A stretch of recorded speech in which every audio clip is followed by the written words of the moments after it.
사실상의 통로일 때, 그럼 저 시골 같은데 개인 소유의 땅인데 주민들이 공로로 이용하는 땅, 통로가 있다. 이런 사실상의 통로. 이런 것들은 동의 없이 그냥 심의만 거쳐갖고 지정할 수가 있는 예외가 있고요. 또 하나 2번, 허가권자는 지정한 도로를 폐지하거나 변경할 때도 그 도로에 대한 이해관계인 동의받아야 된다라고 고요. 동의받는데 여기서는 예외가 없어요. 무조건 이해관계인의 동의받습니다. 그러면 폐지 변경할 때 이해관계인은 누구겠어요? 그 도로를 사용하는 자들, 도로를 이용하는 자들 동의받아야 돼요. 그래서 폐지하려면 그 도로 지금 걸어다니는 사람들 일일이 다 동의받아야 돼요. 한 명이라도 반대하면 폐지 변경할 수 없다. 그래서 실질적으로 도로의 폐지 변경을 못하게 하는 예외가 일체 없어요. 그래서 저 위에 지정하고 폐지 변경하고 원칙은 동의받아야죠. 근데 동의 없이 심의만 거쳐갖고 할 수 있는 예외는 뭐만 인정한다? 지정할 때. 지정할 때만 동의 없이 그냥 심의만 거쳐갖고 지정할 수 있는 예외가 있죠. 이 상식적으로 생각하시면 돼요.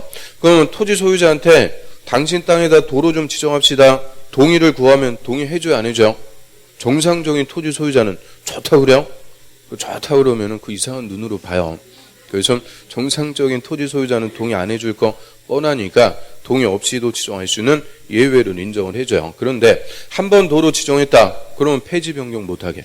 예외가 없어요. 무조건 동의를 받도록 합니다. 그래서 구분하고요. 무서워 죽겠네. 계속 무너지는 거 아니에요, 이거. 9층이라서 뛰어내리기도 힘든데요. 그 밑에 바로 4번. 대지와 도로의 관계. 그게 이제 결론. 접도 의무입니다. 접도 의무. 건물의 대지는 2m 이상이 도로에 접해야 된다. 근데 여기서 도로는 차만 다니는 건 안 돼요. 자동차만의 통행에 사용하는 도로는 제외. 즉 보행을 할 수 있는 도로에 2m 이상을 접해야 된다. 그래서 옆에 그림에 보듯이 건물 짓는 땅 대지는 도로에 적어도 얼마 이상 붙어 있어라. 2m 이상. 접도 의무를 부과하는 목적은 건물의 출입 확보입니다. 도로하고 붙어있지 않은 땅, 맹지라고 그러죠. 맹지는 건물 지어봤자 출입이 안 돼요. 남의 땅 함부로 다닐 수도 없고. 그래서 출입 확보를 위해서 접도 의무를 부과하고요. 그래서 다만 그 예외, 그 박스에 건물 출입에 지장이 없다고 인정하면 2m 이상 접하지 않아도 된다. 그러면 도로하고는 안 붙어있는데 옆에 땅을 이용해서 출입할 수가 있대요. 옆에 토지에 뭘 설정? 지역권. 지역권을 설정했다든지 또 니은. 건물 주변의 광장, 공원, 유원지 같은 건축이 금지되고 그거 살짝 더 건축이 가능하고 이러면 틀려요. 건축이 가능하면 안 돼요. 건축이 금지되고 공중의 통행에 지장이 없는 공지가 있을 때 공지를 통해서 출입하면 된다. 그리고 농지법에 농막을 건축할 때 농막은 농사용 운막 같은 거 이런 것들은 농로를 통해서 출입하면 되는 거예요. 그래서 하여튼 출입하는 데 지장만 없으면 접도 의무는 예외를 인정합니다. 그런데 그럼 원칙적인 접도 의무, 건물의 대지는 너비가 4m 이상인 도로에 2m 이상을 접해야 된다. 맞죠? 그래서 그 그림 그대로 읽은 거예요. 너비 4m 이상짜리 도로에 2m 이상을 접해라. 그런데 맨 밑에 강화. 연면적 합계가 2000제곱미터 이상 건물의 대지는 너비 4m 갖고 안 돼요. 6m 이상짜리 도로에 2m가 아니고 4m 이상을 접해야 된다. 접도 의무가 대폭 강화돼요. 그래서 조문에 또 숫자가 그냥 3개나 나오니까 2000 할 때 2자, 6m 할 때 6자, 4m 할 때 4자 따갖고 이게 그 유명한 264 선생님. 246 그러면 안 돼요. 264. 그런데 이게 25회 때 기출 뭐갖고 물어봤을까요? 공장. 그 2000 가로에 공장은 또 얼마냐? 3000. 364 해갖고 아니 그 264만 물어봐도 틀릴 거를 그 가로까지 우리한테 왜 그러는지 모르겠어요.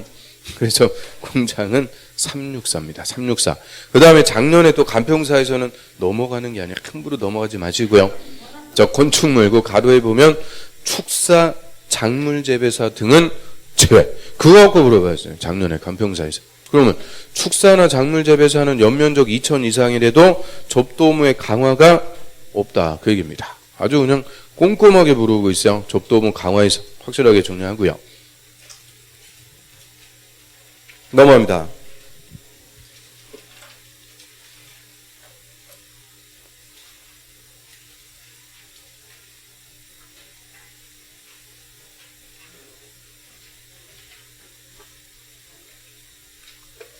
그 다음에 건축선. 자, 건축선은 건물 건축할 수 있는 한계선. 여기까지만 건물 건축하세요. 건물 건축할 때 넘어가선 안 되는 한계선을 건축선이다라고 하고요. 자, 원칙적인 건축선은 대지와 도로의 경계선이 원칙. 그래서 대지와 도로의 경계선에 건축선 딱 두고 건물 지을 때 도로 쪽으로 넘어가지 마라. 그래서 한마디로 건축선은 건물로부터 도로를 보호하게 한 제도. 그래서 대지와 대지의 경계선 이름은 틀려요. 대지와 도로의 경계선. 근데 일정한 경우에는 대지 안쪽에 건축선이 정해지는 경우가 있죠. 대지 안쪽으로 건축선이 후퇴가 된다라고 하고요. 첫 번째 이 소요너비에 못 미치는 너비의 도로. 우리 소요너비 얼마? 4m. 4m 미만인 도로하고 접한 대지는 소요너비 4m를 확보하기 위해서 자동 대지 안쪽으로 건축선이 후퇴가 됩니다. 그럼 소요너비 미달도로 중심선. 중심선 나왔다. 요거는 개념이 양쪽 대지. 그래서 중심선에서 양쪽으로 소요너비 2분의 1만큼 물러난 선. 자, 요게 건축선이 되죠. 그래서 자, 이렇게 2m짜리 소요너 미달도로 양쪽에 A 대지, B 대지, 양쪽이 대지에 접해 있어요. 양쪽 대지일 때는 소요너 미달도로의 무슨 선? 요 중심선. 중앙선 그러면 안 돼요. 중앙선이 아니고 중심선. 중심선에서 양쪽으로 소요너비의 2분의 1. 그 2분의 1이니까 2m씩을 후퇴한 선. 자, 요 선이 건축선이 되죠. 그러면 종전 대지와 도로의 경계선에서 대지 한쪽으로 각각 얼마씩의 후퇴? 1m씩 후퇴시켜갖고 너비 4m짜리 도로를 확보를 시켜주게 된다. 그 얘기죠. 그러면 1m씩 건축선이 후퇴한 부분, 자, 요거는 다 뭐가 되는 거예요? 도로. 도로에 편입되니까 대지 면적 계산할 때는 당연히 적습니다. 그런데 반대쪽에 하천, 철도, 경사지 이런 것들이 있고 한쪽만 대지다. 이때는 하천 등인 쪽 도로 경계선에서 소요너비 4m를 그대로 후퇴한 선이 건축선이 되죠. 그러면 역시 C대지 같은 경우에 소요너 미달도라고 접하고 있는데 반대편에 하천이 흘러가고 있어요. 아까 같이 양쪽 대지면은 중심선에서 공평하게 반씩을 후퇴했는데 이 경우에는 이쪽으로 도로 후퇴가 안 되죠. 그래서 하천 등인 쪽 도로 경계선에서 그대로 소요너비 4m를 후퇴한 선. 자, 요게 건축선이 되죠. 그럼 종전 대지와 도로의 경계선에서 대지 한쪽으로 얼마가 후퇴? 2m 후퇴갖고 역시 4m짜리 너비의 도로를 확보시켜주게 되고요. 자, 건축선이 후퇴한 부분, 요것도 뭐가 된다? 도로. 그래서 대지 면적 계산할 때 적습니다. 즉, 건축선하고 도로 사이 부분이 건축선이 후퇴한 부분들은 다 도로가 되기 때문에 대지 면적 산정할 때는 제외된다. 대지 면적에서 빼버리는 거죠. 그 다음 그 밑에 또 하나면 2번 도로 모퉁이 대지. 그거 한번 볼까요? 그럼 모퉁이 대지에서는 가각전제라고 그래요. 그래서 두 개의 도로가 교차하고 있는 도로 교차로에 존재하는 대지를 모퉁이 대지다. 여기서 이제 건축선이 후퇴화되었고 도로 쪽으로 튀어나온 뿔 부분을 잘라버려서 차가 다니기 좋도록 하는 거죠. 그럼 이렇게 두 개의 도로가 교차하고 있는 교차로 부분에 존재하는 대지들. 자, 이런 대지들을 우리가 모퉁이 대지다. 근데 도로의 폭도 좁고 교차 각도도 좁고 그러면 차가 여기서 커브 틀고 다니기 어렵죠. 그래서 이 교차점에서 양쪽으로 일정한 거리를 후퇴한 두 점을 연결한 선. 자, 요거를 건축선으로 해서 요 이등변 삼각형 요거는 잘라버리는 거예요. 도로의 편입. 그래서 요 잘려 나가니까 차가 커브 틀고 다니기 좋게끔 도로의 뿔 부분을 잘라버린다. 그래서 가각 전제한다라고 하고요. 그 후퇴하는 거리는 그 밑에 표에 따라 산정하죠. 좀 어디 보고 있어요? 196페이지 그 밑에 196페이지. 자, 그래서 그 가각 전제되는 표 그거 보면은 뭐 체크는 다 돼 있으니까 언젠가는 한 거는 같죠.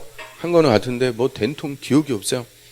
그래서 그 표 그거 우리 시험에서는 물어보고 그런 거 아니라고 그랬어요. 그러면 우리 시험에서 문장으로 이거를 물어볼 수가 없으니까 계산 문제로 나올 수밖에 없다 그랬죠. 그럼 계산 문제로 줄 때는 당연히 몇 도밖에 없는 거냐? 90도.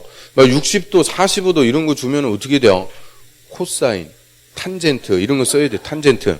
탄젠트 뭔지도 모르는데 아무튼 그래서 계산 문제로 나오면은 90도로 줄 수밖에 없으니까 그 교차각도에서 90도 미만이 중요한 게 아니고 90도 이상 120도 미만, 즉 90도. 그게 논점인데요.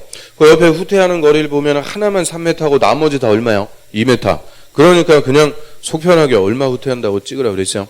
2m 후퇴한다. 그냥 이렇게 딱 정리하고 있으라고 그랬죠. 그래서 교차점에서 양쪽으로 2m씩을 후퇴한 두 점을 연결한 선. 자, 여기 건축선이 되었고 요 이등변 사각형.